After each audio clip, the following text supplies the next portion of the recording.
Hello， 大家好，我是卡皮。今天接着讲《包梦放送局》第3集故事，这次是火箭队主场呢。故事一开始，一个神秘的家伙按下一个按钮，然后一个机器人就这么对着村庄冲了过去。根据村民所说，这已经不止一次前来破坏了。这个村庄也是极为原始，人们也没有包梦，扛着锄头就硬打。村庄中有个少女名叫玫瑰，她寄希望于神，希望有使者来帮着他们。巧的是，火箭队3人组这时候从天而降，不用想，他们肯定是被小智打飞到这里的。玫瑰以为他们就是神派来的使者，并说所有的救援团也有 R 的标志。3人组大方介绍了自己是火箭队成员，并非什么救援队，但是玫瑰却执意的说这是他叫来的神的使者，这让武藏3人很是困扰。正想着做点坏事让他们知道火箭队的恐怖时，就看见了冲过来的机器人。火箭3人组以为这机器人是村庄保护装置，于是便想要通过打烂它让村民产生恐惧心理，但烧了瓦斯和阿伯怪的攻击对这机器人根本无效。就在3人组想要逃跑的时候，机器人突然停下来给花浇水，于是3人趁机合力将机器人击倒在地。武藏洋洋得意的觉得这下村民肯定会畏惧火箭队的威名，结果坏心办好事，村民直呼他们为英雄。一番招待之后，3人组才得知所有的救援团是一部电影，而落后的村民却以为这是真实存在的故事。话说啊，这电影里面的救援团和火箭队不说一模一样吧，起码是一个模子刻出来的。玫瑰希望3人组能够帮助他们赶走片头出现那个坏人，他之前总是派出机器人来破坏村庄。武藏觉得受到信赖不好辜负，于是一口答应了下来。于是天才3人组把昨日被打烂的机器人改造变成新的作战兵器反攻回去，但是对方却派出一台更加巨大机器人。从机器人里面出来一群小机器人，每个小机器人身上都带着一束鲜花。武藏觉得这迷惑他们的战术，于是直接攻击本体，结果对方的机器人似乎一点战斗力都没有，直接跑了。武藏他们赶紧追了过去，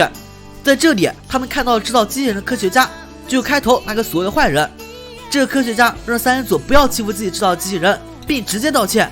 他是一个内向博士，名叫布朗，为了和村民成为朋友，于是送去了高科技的机器人。但是落后的村民根本不知道，他们眼中破坏行为其实机器人在耕地罢了。了解到实情，3人组于是想要利用布朗博士的技术做出一大批机械军团，这样还抓什么皮卡丘，直接就能称霸一个地区了。所有火箭的3人组便和村民交代基本的情况，看在救援队的面子上，村民也愿意和布朗博士和解。眼看事情和平解决，新的麻烦却又来了，一大群傲骨雁袭来，他们的目标是农田中谷物，并且3人组发现这群傲骨雁就是小智那只傲骨雁的同伴，这下可咋办啊？为了基地的计划，也只能硬着头皮上了。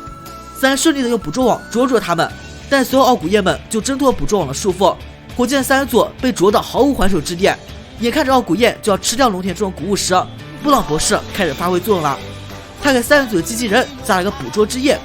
这样火箭机器人就能飞了。等到接近傲骨雁群之后，博士又指挥他们打开吸收装置，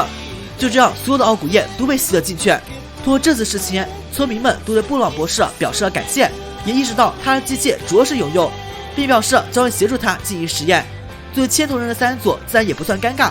至少他把村庄变成据点计划正在稳步进行中。然而此时玫瑰姑娘却向小次郎表白了，她希望小次郎能够留下来和她一起在这个村庄生活。